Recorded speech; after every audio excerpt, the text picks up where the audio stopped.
Un de nos clients a généré plus de 59 rendez-vous qualifiés à l'aide d'une seule campagne de cold email automatisée et personnalisée à l'aide de l'IA. Et dans cette vidéo, je vais t'expliquer comment utiliser l'IA pour rédiger et surtout personnaliser tes scripts de prospection. L'objectif, c'est que tu puisses automatiser ton acquisition, générer des rendez-vous en automatique sans que tu aies besoin de prospecter manuellement ou pire encore, envoyer des copier-coller à toute ton audience qui sait très bien que tu as automatisé ta prospection, ce qui va ultimement ruiner ta réputation. On va d'abord commencer par une explication technique de comment utiliser les bons outils et l'IA pour personnaliser ta prospection et ensuite je vais t'expliquer qu'est-ce qui fait qu'un script convertit et fonctionne alors que d'autres ne fonctionnent pas avec quelques exemples à la clé. Alors pour personnaliser un script, tu as besoin de variables au sein de ta liste. Donc quand je dis ta liste, c'est ton Google Sheet ou ton CSV que tu vas uploader au sein de ton outil de prospection. Alors on connaît tous les variables communes, hein, l'entreprise, le prénom de la personne, son job title, mais ça tout le monde y a accès avec tous les outils sur le marché. Et donc personne ne pense que tu as écrit manuellement un script de prospection juste parce que tu as appelé la personne par son prénom. Et c'est pour cela que tu vas devoir utiliser des nouvelles variables que tu vas construire toi-même à l'aide de l'IA et à l'aide d'autres outils. Cette variable, ça peut être la première phrase de ton email qui est personnalisée ou ça peut être toute autre variable que tu vas utiliser au sein de ton script. Donc voyons comment ça fonctionne. Toi, ton but, ton objectif final, c'est d'arriver au stade d'avoir une personnalisation performante. Donc tout part de ta liste de prospects. Et si tu veux utiliser l'IA, eh bien tu dois donner des inputs à l'IA pour qu'elle puisse personnaliser ton script. En général, ce qu'on va faire, c'est qu'on aura deux colonnes, une qui va être l'URL, donc le site internet de l'entreprise que tu contactes, et le lien LinkedIn, soit le lien LinkedIn personnel de ton prospect, soit le lien LinkedIn de son entreprise. Et derrière, ce que tu vas faire, c'est que tu vas scraper les informations de l'URL ou du LinkedIn de la personne. Et lorsque tu vas scraper, alors la question que tu vas te poser, c'est OK Ottoman, super, mais comment est-ce que je fais pour scraper ça? Certains d'entre vous ont des devs, donc des développeurs, des personnes techniques, un peu comme moi je suis ingénieur de formation, qui peuvent scraper des URL donc d'entreprise ou LinkedIn, ou d'autres qui ne sont pas techniques peuvent utiliser des outils tels que Clay. Donc Clay, c'est un outil dont je parle beaucoup sur la chaîne qui va vous permettre, même si vous n'êtes pas technique, d'utiliser beaucoup d'outils très avancés et l'IA afin de personnaliser vos messages ou créer des campagnes assez complexes. Derrière, une fois qu'on a scrappé, qu'on a ces informations, que ce soit à l'aide d'outils de développement ou de Clay, eh bien c'est là que l'IA va rentrer en jeu. Et on peut utiliser l'IA à l'aide de ce qu'on appelle les API. Donc l'API, c'est un peu la backdoor, donc la porte derrière des IA ou de n'importe quel outil software qui te permet d'interagir avec cet outil. Tous les outils sur le marché qui sont donc des SaaS, des softwares, ont une API qui te permet de les utiliser sans passer par ton navigateur. Et donc OpenAI ou Claude, donc une autre IA, vous n'êtes pas obligé d'utiliser ChatGPT, vont te permettre d'utiliser leur API pour leur donner en input les informations que tu auras scrappées. Donc c'est comme si toi manuellement en fait tu prenais les informations du LinkedIn de quelqu'un ou de son site internet, que tu les donnais sur ChatGPT, que tu lui demandais de prendre ces informations pour personnaliser ton message. Mais là ce que tu vas faire, c'est que tu vas l'automatiser pour une liste entière où tu auras 2000, 3000, 4000, 10 000 prospects et tu vas automatiser ce que tu aurais fait sur le chat de ChatGPT à l'aide de l'API. Donc une fois que tu sais utiliser les bons outils, donc par exemple Clay et une IA telle que Claude ou ChatGPT à l'aide de son API, eh bien tu n'as juste qu'à trouver un bon prompt qui va te permettre de personnaliser ton message. Mais l'objectif, c'est pas de personnaliser tout le message. L'IA n'est pas encore assez bonne et n'a pas une compréhension assez fine de ton avatar client et de ce que tu as à offrir. Donc tu dois garder la main sur le script en lui-même et utiliser l'IA et le prompt juste pour générer une variable que tu pourras utiliser au sein de ta liste de prospects. Et c'est cette variable qui va te permettre de personnaliser ta prospection. Et en fait, quand je dis une variable, ça peut être une phrase entière d'introduction au sein de ton script qui va être complètement personnalisée à ton prospect ou ça peut être quelque chose qui a un rapport avec l'entreprise, le prospect, son job title, quelque chose qui est difficile à trouver automatiquement à l'aide de certains outils et que donc si tu l'intègres au sein de ton script, la personne se demandera si tu n'as pas réellement fait une recherche sur elle et que tu n'aurais pas potentiellement écrit le script manuellement pour elle. Et donc la raison du manque de résultats de la majorité des personnes qui utilisent l'IA comme ce que je viens de vous expliquer, c'est que, ok, tu as personnalisé le script. Et alors? En fait, on s'en fout de savoir que tu as personnalisé le script, que ce soit manuellement ou par IA d'ailleurs. On s'en fout de savoir que tu as lu mon dernier post LinkedIn. On s'en fout de savoir que tu as regardé ma dernière vidéo YouTube. En fait, ce que la personnalisation va faire, c'est donner une raison de contacter ton prospect. C'est ça la vraie question qu'il faut se poser, c'est qu'est-ce qui fait que cette personnalisation te donne une raison valable de contacter ton prospect. Ça peut être par exemple parce que l'IA t'a trouvé une news par rapport à l'entreprise, ça peut être que l'IA t'a montré que quelqu'un vient de changer de poste, ça peut être une interaction avec un certain type de contenu sur Internet que ton prospect a fait. Moi par exemple, si quelqu'un like et commente des posts sur LinkedIn au sujet de l'acquisition, de la prospection, de la création de contenu sur Internet, eh bien je sais que c'est un bon candidat pour le contacter. Et je vais utiliser l'IA pour créer une personnalisation spécifique à ce prospect pour lui dire qu'on a vu qu'il a interagi avec un certain type de contenu et que c'est la raison pour laquelle on le contacte derrière. Et en mettant en place des bonnes stratégies, eh bien de manière automatisée, tu peux générer des résultats. Je te donne un exemple. Une seule de nos stratégies de personnalisation IA sur les dernières semaines nous a généré 9 rendez-vous qualifiés sans aucun effort ou travail manuel. Parce qu'en fait, le workflow qui nous permet de créer la personnalisation, une fois qu'il a été créé une fois, eh bien tu peux le répéter quasiment à l'infini tant que tu veux payer pour tes crédits ChatGPT, OpenAI ou Clay, et donc tu peux scaler ton acquisition sans aucun problème. Donc imagine générer 10 à 15 000 euros par mois additionnels juste en ayant une simple automatisation qui tourne. Maintenant, je vous ai donné ça d'un point de vue high level, donc bien sûr, je ne vais pas rentrer dans le détail du détail dans une vidéo YouTube. C'est pour ça qu'on a notre communauté School gratuite dans la description, tu peux la rejoindre, et j'ai des tutos Clay pour t'expliquer comment utiliser concrètement ces méthodes afin de construire ta personnalisation. Là, je veux juste rester sur la stratégie en elle-même. Tu peux aussi m'envoyer un DM sur School ou sur LinkedIn si tu as besoin d'aide pour implémenter ce genre de choses. Maintenant, même si tu personnalises ton message, ça ne veut pas dire qu'il va fonctionner.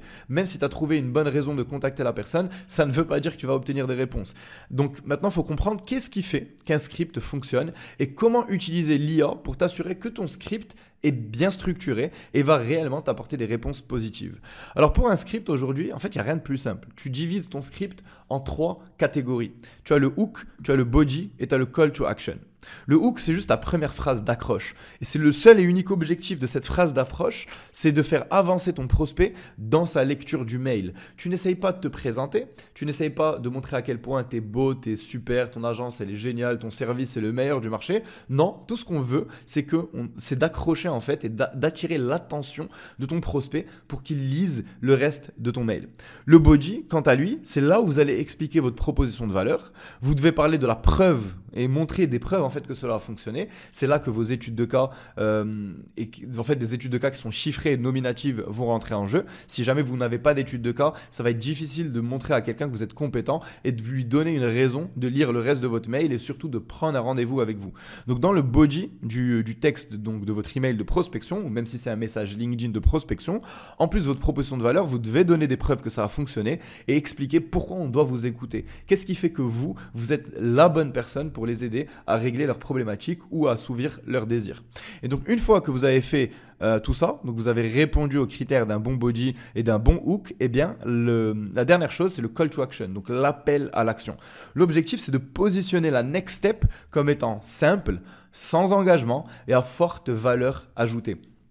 La raison pour laquelle il faut aujourd'hui apporter de la valeur et que la next step soit sans engagement et simple, c'est parce que tout le monde prospecte et tout le monde veut prendre des rendez-vous dans leur calendrier. Et donc, si vos prospects reçoivent des emails de tous vos compétiteurs qui leur demandent leur temps, parce que personne n'a envie de passer 1 heure sur un rendez-vous avec un parfait inconnu qui va essayer de nous pitcher son service et nous vendre ce qu'il a à nous vendre. Donc, si vous pouvez vous démarquer de votre compétition en proposant des lead magnets ou en proposant des service-based lead magnets, c'est-à-dire un service gratuit qui est en fait que la première étape vers votre service global qui lui sera payant, eh bien vous allez pouvoir attirer beaucoup plus de personnes. Et là tu vas me dire ok Otman, mais donner des services gratuitement ou proposer des lead magnets à chaque personne, ça prend du temps, c'est beaucoup de boulot. La réalité c'est qu'il n'y a pas de façon facile aujourd'hui de faire de l'acquisition. C'est difficile, on est dans un contexte en 2025 ultra concurrentiel. Tes compétiteurs créent du contenu, tes compétiteurs envoient des messages de prospection et tu dois te différencier. Maintenant, c'est pas facile mais c'est simple à mettre en place, il n'y a rien de complexe dans ce que je vous montre dans ces vidéos. C'est juste du travail et avoir accès à la bonne information pour savoir comment mettre en place les bons outils. Et si tu penses que tu vas mettre ça en place sur Lemlist ou Wallaxy et mettre 50 € dans une automatisation et générer des rendez-vous dans ton calendrier sans effort, eh bien tu te trompes complètement. Ça marchait il y a peut-être encore 2 ou 3 ans, mais aujourd'hui tu dois mettre en place les bonnes stratégies qui fonctionnent en 2025. Maintenant que tu sais ce qui fait qu'un script va fonctionner, moi ce que j'ai envie de te dire c'est qu'en réalité 80% de ton effort doit être positionné sur le hook. Parce que le body, le call to action, en réalité, c'est assez simple. Tu sais proposer ta valeur, ta proposition de valeur, tu sais la positionner. Tu sais probablement parler de tes études de cas et tu sais écrire un appel à l'action qui fait du sens. Là où la majorité de nos clients se trompent, c'est sur leur hook. Et tout va se jouer sur ton hook. Et la raison pour laquelle personne ne répond à tes scripts, c'est qu'en fait, tu ne comprends même pas tes prospects. Tu écris des hooks qui parlent de toi. Tu essaies de te présenter ou tu ne fais pas énormément d'efforts pour réellement comprendre qu'est-ce qui va faire passer à l'action la personne. Le marketing et la vente, ce sont les mêmes concepts universels qui vont fonctionner pour vos appels de vente, pour votre création de contenu et pour vos systèmes de prospection.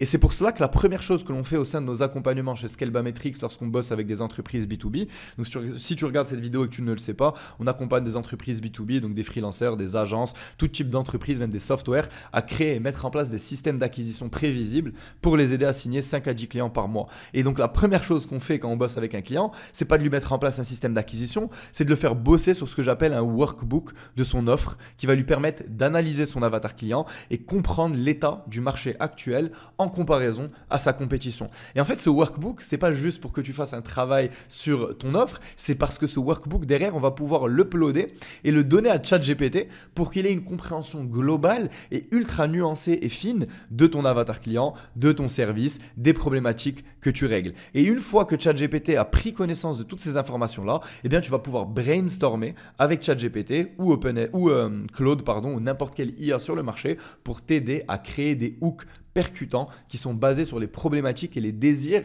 de ton avatar. Et encore une fois, l'objectif, c'est d'être différent et de se positionner différemment de tes compétiteurs. Tout ce qui marche aujourd'hui ne marchera probablement plus dans les 3, 4 à 5 mois parce que le marché va comprendre qu'il y a quelque chose qui marche, tout le monde va se mettre à le faire et l'opportunité d'arbitrage va disparaître. Donc là, tout de suite, si tu regardes cette vidéo, tu as beaucoup de chance parce que c'est le moment de mettre ça en place. Ça fonctionne, on a des excellents résultats pour nous et nos clients ont d'excellents résultats avec ces méthodes. Donc, tu n'es pas obligé de bosser avec une agence comme nous pour mettre en place un workbook. Tu peux toi-même mettre en place des assets que tu vas pouvoir partager à ChatGPT ou à des IA qui vont te permettre derrière d'avoir ces phases de brainstorming.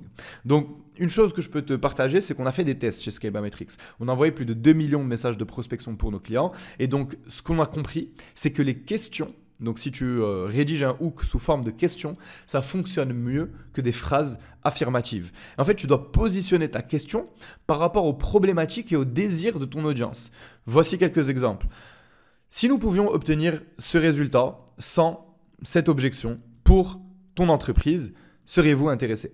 Ça, c'est une question qui va positionner ton offre et le désir que tu vas pouvoir assouvir, enfin que ton prospect va pouvoir assouvir sans les différentes objections que tu as l'habitude d'entendre en appel de vente, en personnalisant à l'aide du nom de son entreprise. Et ça, tu n'as même pas besoin de clés ou de scraper de la data sur Internet pour le faire fonctionner. Tu as juste besoin de comprendre qu'est-ce que ton client désire réellement et quelles sont les objections que tu entends le plus souvent en appel de vente. Une autre version, ça pourrait être « Avez-vous rencontré contrainte X, Y, Z chez votre entreprise ?» Donc, avez-vous rencontré récemment une difficulté à mettre en place votre CRM pour que vos équipes commerciales puissent signer X, Y, Z deal sur Q1 de 2025 ? Avez-vous rencontré des difficultés lors de vos process de recrutement récemment pour des ingénieurs en intelligence artificielle ? Avez-vous déjà pensé à mettre en place X solutions chez entreprise afin d'obtenir Y résultats sans contrainte et sans objection ? Donc encore une fois, je vous mets des Y, des Z et des X parce que ça va être différent pour chaque personne qui regarde cette vidéo. Vous devez juste comprendre comment positionner ces questions pour mettre votre offre devant les yeux des bons prospects. Parce que je vais vous dire quelque chose, si un de vos prospects lit une phrase telle que celle-ci et ne lit pas le reste de votre email, c'est tout simplement qu'il n'a pas la contrainte ou qu'il n'a pas la problématique ou qu'il ne cherche pas à accomplir le résultat que vous allez promettre à vos clients. Et de toute manière, c'est un bon filtre parce que cette personne, si elle n'a pas la problématique ou elle n'a pas le désir d'obtenir le résultat que vous proposez à vos clients, eh bien de toute manière, ça ne sert à rien d'avoir un rendez-vous avec cette personne. Donc, utiliser des questions au sein de vos hooks, c'est aussi une très bonne façon de filtrer les bons prospects et les bons leads pour seulement avoir en rendez-vous de vente ceux qui ont la problématique ou qui veulent obtenir le résultat que vous proposez à vos clients. Maintenant, chez Scalebametrics, on combine cold email, mais aussi contenu et stratégie IA. Et c'est ce qui nous génère pour nous, je ne parle pas de nos clients, mais vraiment nous en tant qu'entreprise, 30 à 60 rendez-vous par mois pour notre offre actuellement en 2025. Quand on utilisait que du cold email à l'époque, eh bien, ça nous générait entre 15 et 20 rendez-vous. Mais aujourd'hui, on a mis en place d'autres méthodologies d'acquisition. Et c'est pour cela que j'ai créé une vidéo 100% gratuite qui fait plus d'1 h 30, qui explique mon plan pour signer plus de 200 clients en 2025. Je vous laisse le lien en dessous de cette vidéo. Vous pouvez cliquer à l'écran pour aller voir cette vidéo et comprendre comment mettre en place au sein de votre business les mêmes concepts.